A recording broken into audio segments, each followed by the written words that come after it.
5, 4, 3, 2, 1. Puck short.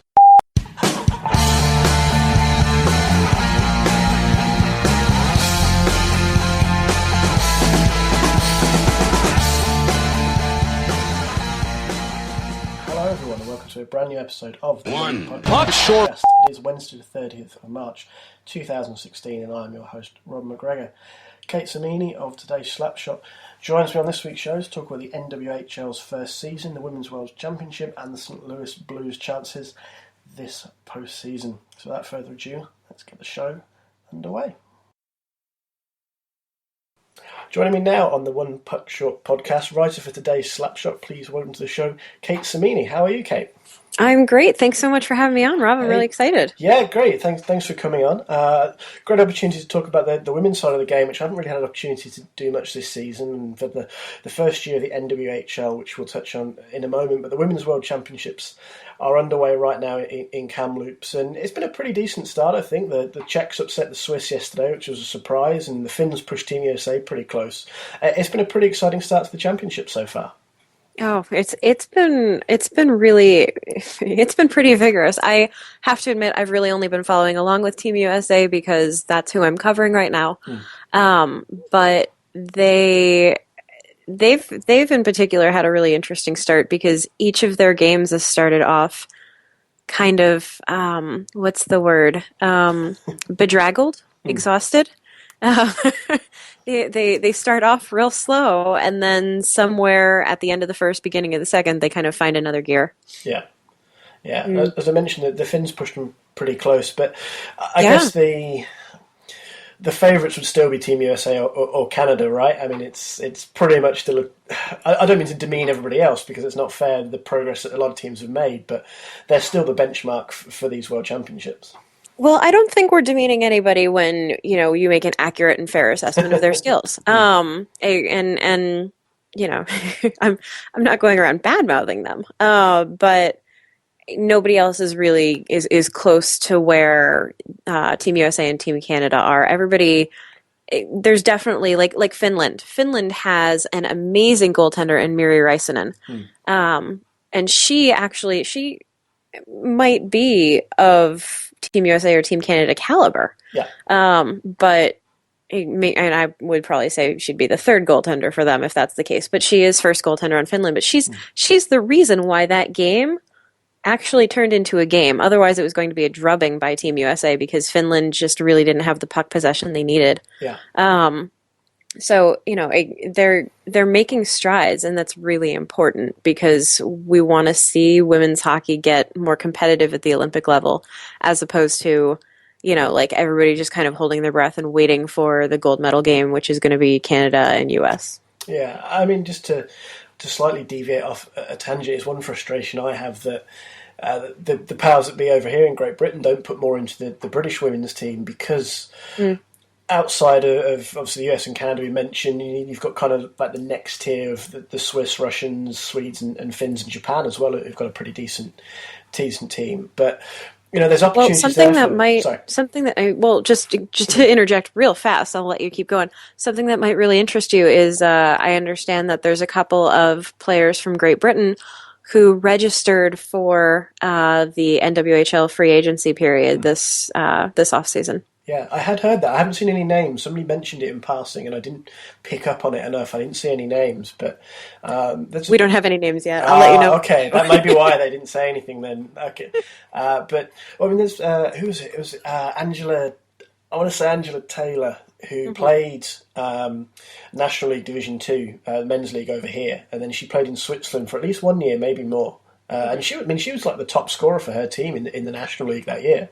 And as I said, it kind of frustrates me that more isn't put into the British women's programme because, I think they've got a better shot at making the Olympics than the men's have because there's just so many more advanced teams in the men's section, whereas the opportunity to grow and advance well within the women's game is there for everybody, of a certain tier because for a lot of nations, the programmes are still quite new and they're growing and with everything we kind of know now about training and how to coach goalies especially, the opportunities are great and it frustrates me a little bit that resources aren't put there for the women's team here, because they could legitimately make the Olympics in a heck of a lot shorter time than the men's could. I think that's a really good point to bring up, and it's a strategy that maybe, individual countries' Olympic committees aren't really considering either. Just because, traditionally men's sports draws far more eyes than women's. So it was really nice to see in 2014 that upset when the gold medal game for U.S. Canada drew, I think it was the biggest draw for the entire Olympics in the United States on television. I think they're numbering in the 4.2 million, something around there. That's tremendous. Yeah. I mean, one thing that struck me about these World Championships, and I don't know if it's just that I happen to have noticed it more, but there seems to be more coverage of these championships. Is it because it's in Kamloops, so it's in the big hockey market up there in North America, and the last time it was in Canada was 2013. Last year was Sweden. The year before, Czech Republic, which, although they are hockey nations, don't always draw the attention in the same way. Even the Olympics and things that take place in the States or Canada do. Is it simply a case of it's in the right place, or is there genuinely more interest this year, do you think? I want to say both. You're always going to get more coverage when there's a hockey competition in Canada. But as opposed to, let's say, the Philippines or even the U.S., we might be considered generally the second best in the world overall, but the coverage still has not caught up with the skill level that we see these players exhibit. And as part of that, that coverage side, I will say that I think there's been a bit of a sea change over just the past year in the amount of coverage that the women's game is starting to see. And I think a lot of that is not just because Danny Rylan, who, made a really, let's call it a sexy bid for attention, because she did a really good job making it appealing to people. She kind of hit all the right notes. There's the scandal with, the CWHL, and then there's the promise of the future, and look at these cute little girls, and then there's some actual competition. And I don't think the league did as good a job promoting the interleague rivalries as they did the intra-league rivalries. Yeah. But there's that aspect to it, the business aspect, and then you've also got you've literally got a small group of very determined writers, reporters, journalists who are like, this is worth covering. Yeah. This is news, and I'm going to cover it. It may not get as many hits as a piece that I write on, whether or not Andrew Ladd should be picked up by the Blackhawks, and then he was. But because there's not as developed a fan base already, and that's just because there's not always a lot of exposure. It's frequently a chicken and an egg problem here. There isn't a lot of exposure, so media don't cover it, so there's less exposure, so fewer people cover it, and so on and so forth. You enter into this nice little death spiral. Yeah. But when you get people who just say, all right, I'm covering this, and maybe this particular article is going to get 15 reads, or maybe it's going to get 250 reads, and I could get 40,000 easily with, just this little puff piece on something else on the Blackhawks or on the Blues or on the Habs. Actually, the Habs would do way better than that. Way better. It's still worthwhile. So I think we've seen a really nice, I think this was just the right time for the league to launch. And I think it was the right time for a lot of people to say, this is what I'm going to cover. I'm just going to do this for a while. Yeah, I mean, let's use that as a segue to move into the NWHL chat, because first year done and dusted, Boston Pride taking home the Isabel Cup. What have been the highs and lows, do you think, for the league in its first season? Oh, what a question. Highs, I'd say that they had games. That first that first game in October, I want to say it was October 11, something like that. That was a huge high for them. It was amazing they got to the point where they had all their rosters filled, because in August, when they hit the August 17, they hit the end of their free agency deadline, and they still had 17 spots open. And everybody was speculating wildly on who was going to take those spots, and most of us were sure it was going to be national team players. But you're still looking at this going, well, what does this mean for your future? Are you done before you begin? Are you done before you get on the ice? So then they signed those Olympic players. That was a huge high. I think that happened like 2 weeks later. Over the course of about 3 days, those announcements all came out one by one, and ended up actually crashing their site at one point. That was when Casey Bellamy was signed. All of a sudden, everybody was on their site.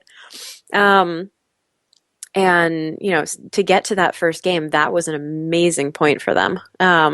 Fast forwarding, getting to play at Gillette Stadium, facing a CWHL team, La Canadiens de Montréal, versus the Boston Pride. And not even the whole Boston Pride with the national team, but rather the Boston Pride, its practice players, and a couple of other players from Connecticut and New York.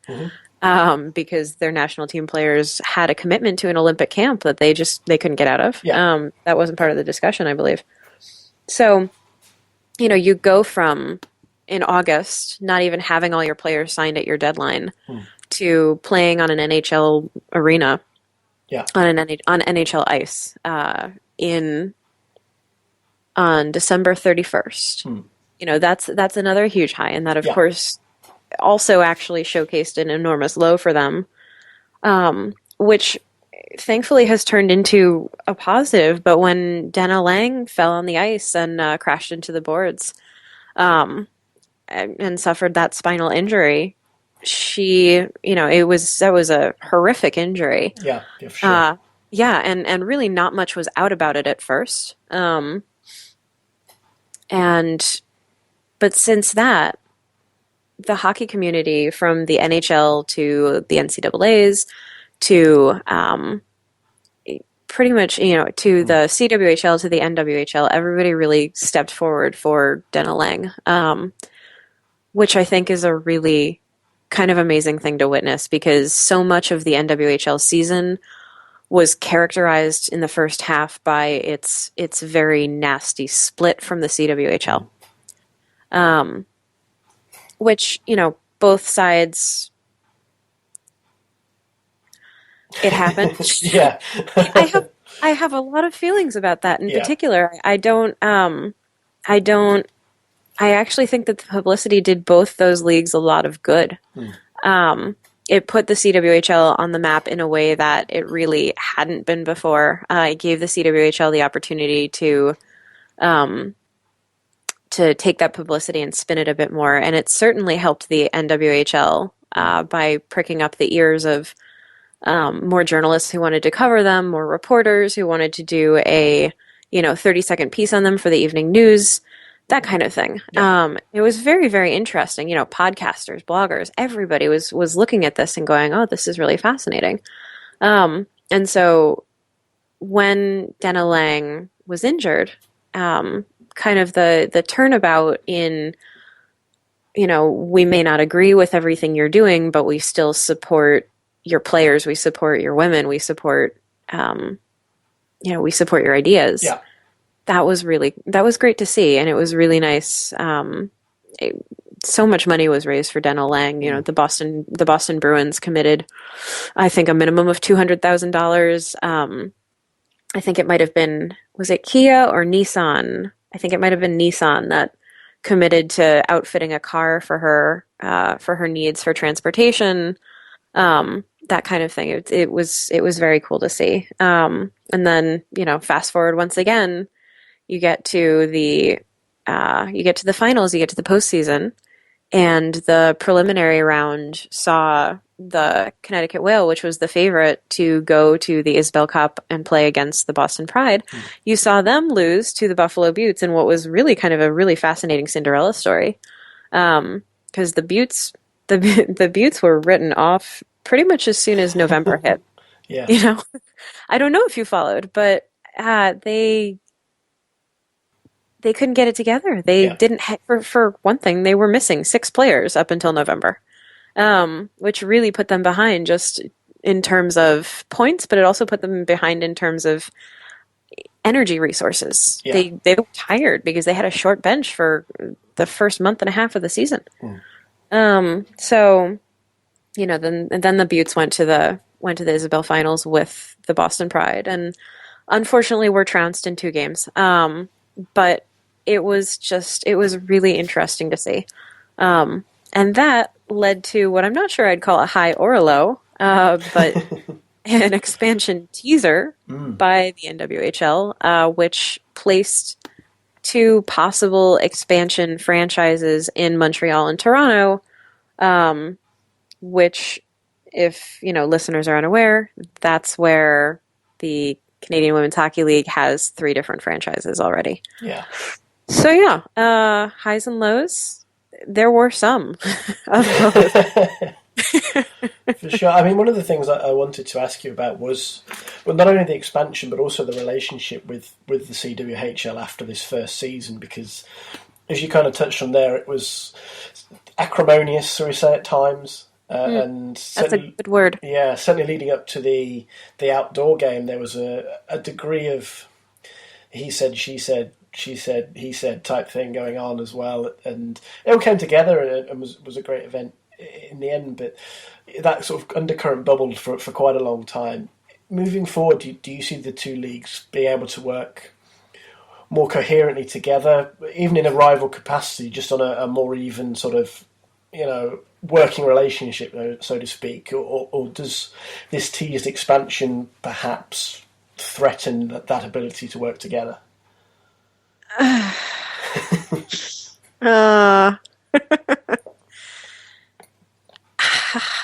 mean, it's difficult because reading different people's takes on the situation, there are still people who believe that the 2 leagues need to merge to be really strong moving forward, whereas there are others who say, well, there's enough players for both to thrive and almost have a friendly rivalry going in a sense. But other people sort of point to going back to the old days of the NHL and the WHL. Yeah, exactly. Yeah. Eventually one swallowed the other effectively, and it's intriguing, I think, because the NWHL has done so well in that first year. As you said, they've gone from will they fill the benches to a pretty high point at the end of the season with, as you said, Buffalo was a great story in the playoffs and Boston winning, and you've got your first champion, and then the expansion tease came in. It's just very intriguing, I think, how quickly the NWHL has got to where it's got to, but also what the future is with, as we said, with the CWHL still there. Well, it's been an amazingly dramatic year. I can tell you that when I decided I was going to cover them full time, I did not expect anything like this to be so dramatic. The question of working together, and honestly, whether or not they need to, in the end, eventually, there's going to be 1 league. There currently aren't enough players to have 2 leagues where you don't have some ridiculous kind of blowout. Yeah. You take a look at the Boston Blades of the CWHL, who I love their heart. I covered them as well this year, but the skill level was not there. They didn't have shooters. They had a really terrible time on defense. They had 4 or 5 players who really stood out. And of those 4 or 5 players, really only 2 of them are national team or Olympic team caliber. Yeah. So Boston, the Blades ended up losing every game they played except for their second game, and they won that one by 1 in the shootout. That was a goaltender's battle, that particular game. And Genevieve Lacasse won that battle. The rest of the season, she just saw so many shots on net. I don't actually know how she was expected to save more than she did. And in the NWHL, on the other side, you've got the New York Riveters, who also one of the hardest working, nicest teams, but for love or money couldn't seem to buy a win. I think they won 5 games. They did work tremendously hard. They had some really bad luck sometimes, and other times they just didn't seem to have the skill players that they needed. They had a lot of grinders, and that's great if you can also add in a few skill players who are given enough free rein to do what they need to do. They did have a few players that, through past experience, a lot of reporters have identified as skill players, but they didn't seem to be given the assignments that they needed. So, if the two leagues did somehow merge at some point, you maybe get rid of a couple of franchises and create a league with maybe 8 teams instead of 9 or 10. That said, I do think a merger will eventually happen. Yeah. Whether it's or rather, I shouldn't say a merger. I do think eventually there will be one league. Whether it's a merger, whether one swallows the other one and makes it cry, whether both of them go belly up and a third one rises up out of the ashes of that. Yeah. I think there's eventually going to be one league, because you cannot take Team Canada and Team USA and split them and have them play just small games between themselves for a whole year before they end up going to play each other at Worlds or at Four Nations or at the Olympics or at whatever competition they're headed to. I think it's bad for business. Yeah. But I do think that part of the reason why, going back to what you said earlier, why the NWHL was so successful where the CWHL really was not in gaining this attention, is because the NWHL's founder approached it from a real hardcore business standpoint. Like, it really seemed as though she was coming in and, the party line absolutely was, yes, we want to give these women a place to play because that's what's going to play really well in the media. But also it looked as though, from the way things were run, she's coming in and going, what's going to make us money? How are we going to run this as a successful business? And she has a history of setting up and running several successful businesses, even from her days at Northeastern, where a former teammate of hers, Rachel Lannis, who is currently a forward, she's a center on the Boston Pride. Rachel Lannis told me back in the summer about Northeastern is, I want to say, like maybe a full mile as the crow flies from Fenway Garden in Boston. And so she would go over there on game days and set up a water station and charge people money for water.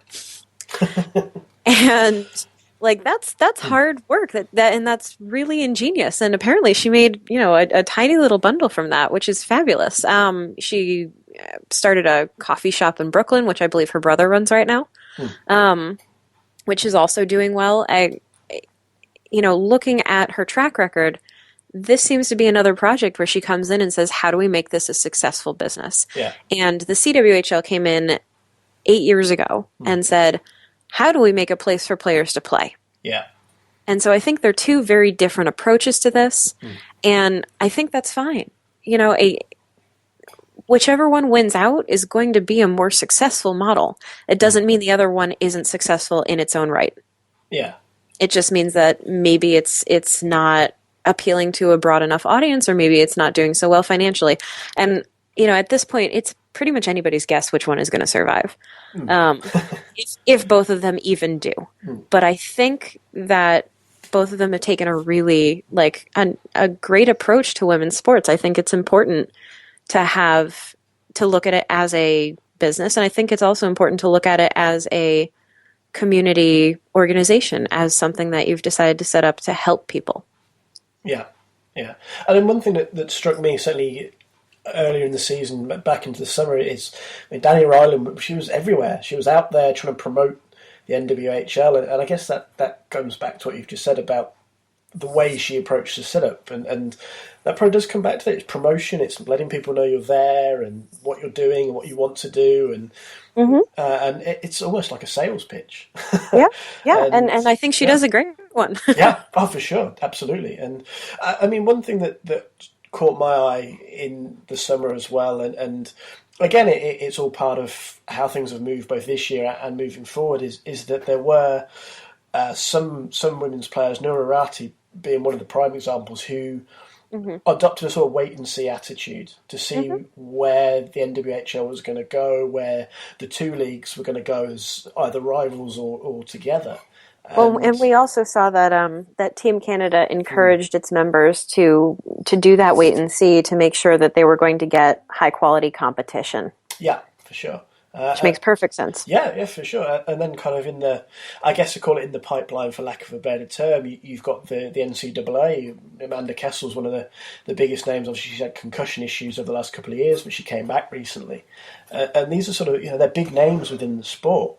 And again, you wonder, kind of, as you've just said, do you see Mary Philip Poulin in the CWHL and Amanda Kessel in the NWHL, and they're trying to compete with each other? And and what you said is bang on. The strong will survive, but it's just sort of, again, it's interesting to see how both leagues go about the future, given the success the NWHL had, because some people had written it off before the puck even dropped. Oh, absolutely. I'm going to be very interested to see where these two leagues go from here, because they both finished the season in, I think, a pretty successful manner. And I think maybe relations might have gotten a little bit frostier with that expansion tease by the NWHL. Yeah. I can't imagine that the NHL either is happy with the NWHL doing that, because really after the Winter Classic, or rather right before the Winter Classic even, they made it clear to both teams, to both leagues, both teams of management really, that the leagues needed to find a way to, for better, for lack of a better term, play nice. Not necessarily be friends, but find a way to work with each other, because they weren't going to pick or choose. They were going to either support both leagues or neither. Yeah. And given that particular teaser, I would really have to assume that the CWHL is wildly unhappy with that grab for publicity. And that the NHL itself is also wildly unhappy with the implications of what that could cause, because if the NWHL decides to move into these cities and they do set up an expansion team in each one, if they do that too early, they risk bankrupting themselves. If they truly have the capacity and manpower to do so, then they're going head to head with La Canadiens de Montréal, who are arguably the best team in the CWHL, with the Toronto Furies, with the Brampton Thunder. Three teams that are, honestly, they're not too shabby either. And I don't know if you read anything or listened to anything that Jen Neal said, but she brought up a really good point, that they're also going to run into this Canadian nationalism, which has been very strong, because the CWHL was set up by former Team Canada players. And so then, you might jump ship to go get a paycheck in the NWHL, but you might also at the same time feel that you're abandoning your teammates, you're abandoning, for lack of a better term, the cause. Yeah. And the cause itself, whether or not it's good for you, that can be a very powerful argument for people. So this whole thing, we have been calling it an expansion tease. Who really knows if it is or isn't? Because the league would not comment. So it's entirely possible that they're, saying, okay, this is where we're going to be holding training camps, and trying to be cute about it. Yeah, because the double bluff almost in a way. Yeah, well, sometimes the NWHL is a little too cute with info they put out, and so it's taken in a way that it shouldn't be. And when I say cute, I'm using it the way my grandmother said it, which means like you think you're too clever for yourself. So I keep coming back to the fact that we don't really know where we're at, but it's going to be very interesting to watch this develop. Yeah, and interesting you brought up the NHL there, because I know, I think Jen Neal spoke to Patrick Burke at just after the outdoor game, and that was quite an interesting piece on just how everything came together, and Jen touched on some of the frustrations that the NHL had trying to maybe find middle grounds, for lack of a better term, between the two leagues on occasions. So it's going to be interesting to see how their role in the development of the two leagues pans out, because obviously they've got such a huge influence on hockey in North America and globally, really. They can have a big say. But just quickly before we wrap things up, Kate, as I mentioned at the top of the show, you write for the day Slapshot. One of the teams you cover is the St. Louis Blues, and I'd kind of like to get your take on where the Blues are at right now, because this is a team that's had, on paper, a very good roster for several years now, but have struggled to really put it together in the postseason. Again, doing really well in the regular season. Have they got the stones to make it happen this year, to go all the way, or are we just going to see more of the same from St. Louis, where they look really good for 82 games and then flame out in the first or second round? This is actually a question I've really been struggling with myself. And I really want to say that it comes down to the injuries and the way that they've been handled this year. My regular quibble with Ken Hitchcock is that I don't actually think he manages the regular season very well. He pushes his team pretty much the same amount throughout the entire year. And as a result, they're putting out the same amount of effort on the ice. Now, in cities where they've won the Cup multiple times over the past decade, like looking at Chicago, looking at LA, you hear from reporters and players that around, I want to say January, February, players take a little bit of a break. And you notice, they bring in call-ups for extended periods of time to give them an opportunity to play, to let them fill in for bigger name players, skill players that they're going to need further down the line to rest them. So they're playing 16 minutes a game instead of 25. Yeah. And that doesn't happen in St. Louis. Hitchcock might pull in a few call-ups, but they don't see a lot of ice time. And I honestly don't think he grabs as many as he needs to really develop them. I understand that he wants to win and he wants his team to work really hard, but they also need to conserve a little bit of energy for May and June. Yeah. To win the Cup, it's minimum 98 games to win the Cup, and that's assuming you sweep every round of the playoffs. So it's like a 100 plus game season in reality. So absolutely, and I think he's in a good position this year, which is shocking for me, because I just really don't love the way he manages the team. But is that kind of the underlying? Sorry to interrupt, but is that the underlying current here? Hitchcock's in a good place per se. If he can't get it done now, is that it? Is he done in St. Louis? Well, so my to finish my first thought, it's really that it's okay. You're jumping ahead to a point I wanted to make too. All these injuries have actually rested a bunch of his players. Maybe not in the way they'd hoped, but it's hit almost all his major players, and it's given all of them a break at some point in the season. So honestly, they're doing really well right now, which is just like, I'm looking at them and I'm like, nobody touch them. Like, we use your kid gloves with each player at this point, because if you want them to go further, they're going to have to be in great shape. And so this Robbie Fabry thing is a little concerning. But I would like to believe he's done if they don't make it past the first round. They haven't made it into the second round since, I believe, his second year coaching them. I think this team can make it into the second round. I'd love to see them make it into the third. Yeah. I don't know if they can go all the way. I think a lot of that has to do with maybe how quickly Fabry can come back, because he's been a really big part of the team this year. And just how well they can stay injury free, and possibly how many other injuries happen to the teams they're facing. But he's very tight with their GM, Doug Armstrong. And I think even last season there were 2 different times Armstrong gave a quote that said that he and Hitchcock had a relationship like an old married couple. They fought a lot, but they weren't going to leave each other.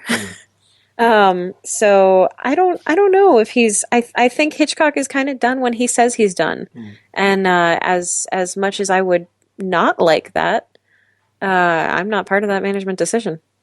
Yeah.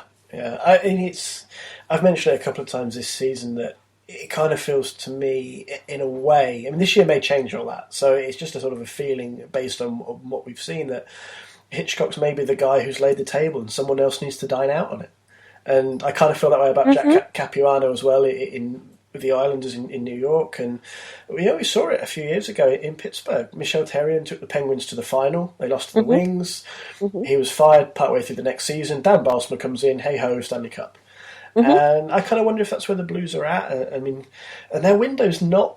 It's kind of still there, but I mean, Backers is a UFA, he's 31. I kind of think he'll stay, but he's 31. Stastny's 30.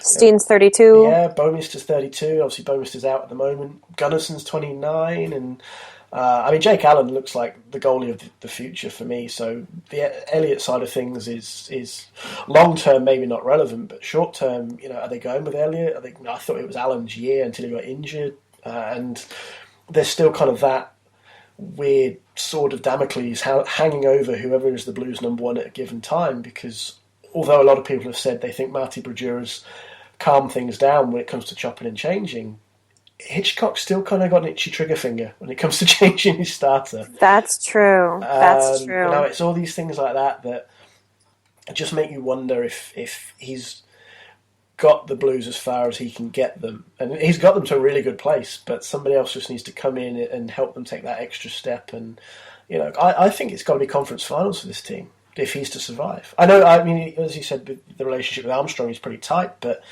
at some point, you've got to make the tough decision, or guys are just going to be too old to compete. I mean, I 100% agree with you. I really do think that Hitchcock has worn out his usefulness to the team. I think he's definitely. I think he's taught them a lot, but he's also driven off a few players who really did not get along with him at all. And say what you will about those players, I think it's really important that you be able to work with all the players on your team. Whether or not you signed them in particular, they're there. And if you can't make use of them and you can't utilize them in the appropriate manner, then, either they're gone or you're gone. And we did see so far that Hitchcock's more important to the Blues than certain other players are. But I don't know if that's going to continue. He's worn out his welcome with me. Yeah, and as a few people have said with other teams, it's easier to fire one coach than trade 20 guys. Yeah, I mean, it sure is. Sometimes that's exactly the change you need to make. But it does seem at this point that Armstrong's strategy does not line up with Hitchcock's coaching. Yeah. So, interesting times in St. Louis for sure. Kate, thank you very much for joining me today. Unfortunately, we're running out of time. Where can people find you online and so forth? Oh, great question. So I am a freelance writer. I'm at today's Slapshot. I have a few pieces in Sports Illustrated and Vice Sports. I also have my own podcast called Don't Snow the Goalie with Kate Reher and Hannah Beavis. That's on today's Slapshot. You can find me on Twitter at K_CIMINI. And sometimes I hop onto Tumblr at Don't Fight the Referee. I love that. That's a great Tumblr name. Thank you. Thanks, Kate. Thank you very much for joining me today. Thank you for having me. It was wonderful. Great. Thank you. Take care. You too. One Puck Short is brought to you in association with Eastside Hockey Manager, an in-depth ice hockey management simulation brought to you by Sports Interactive and Sega, developers of the world-famous Football Manager series, available now for PC via Steam. And there we go, thanks again to Kate for joining me on this week's show. Just a quick bit of housekeeping. If you want to get in touch with the show, you can follow me on Twitter at RobMcGregor35, or you can email onepuckshort@gmail.com. You can like us at Facebook, facebook.com/onepuckshort. And of course, you can find the blog, onepuckshort.wordpress.com. If you're so inclined, there is a PayPal donation button on the blog. Everything that you send our way is funneled back into the show, hosting costs of the podcast, the website, and so forth. So if you think we're worth $1, £10, €100, whatever, it's there, and it is always greatly appreciated. If you're an iTunes subscriber, also please consider leaving us a review, because it all helps in promoting the show, maybe getting us into the iTunes top 10. You know, I can dream. But that's enough for this week's show. Thanks again to Kate Cimini for joining me, and I'll speak to you all again very soon.